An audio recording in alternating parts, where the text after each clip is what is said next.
Hello, T-Doc. Today we're going to talk about the pathway of blood and urea through the kidney and the different pathways that it goes to, because it's different. So first we're going to talk about blood.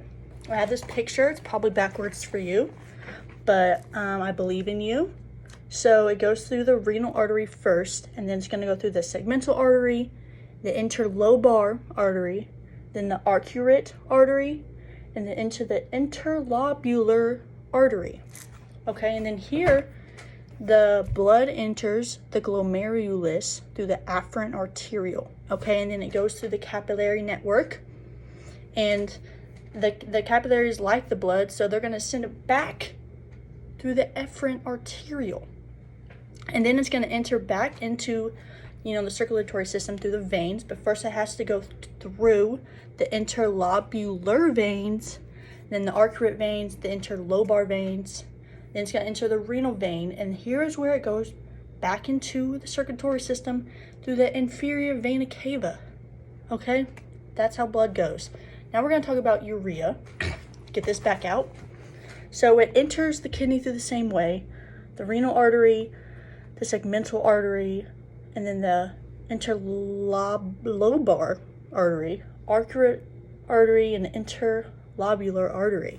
Okay, and then the urea, which is in the blood, still enters through the afferent arteriole, enters the glomerulus, but then the capillary network filters the urea out. Okay, now it's in the glomerular capsule. Okay, and once it is in the glomerular capsule, it's going to enter the proximal convoluted tubule, and then the nephron loop, and then the distal convoluted tubule. And through three of those structures, this is where all the reabsorption and secretion is happening. Maybe we put out too much good stuff, so we're reabsorbing more good stuff from the filtrate back into the blood. Maybe we have too much bad stuff, so the blood is secreting more stuff into the filtrate. And so after the distal convoluted tubule, all that filtrate enters the collecting duct.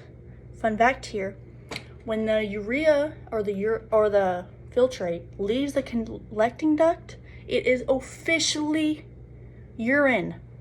It's officially urine.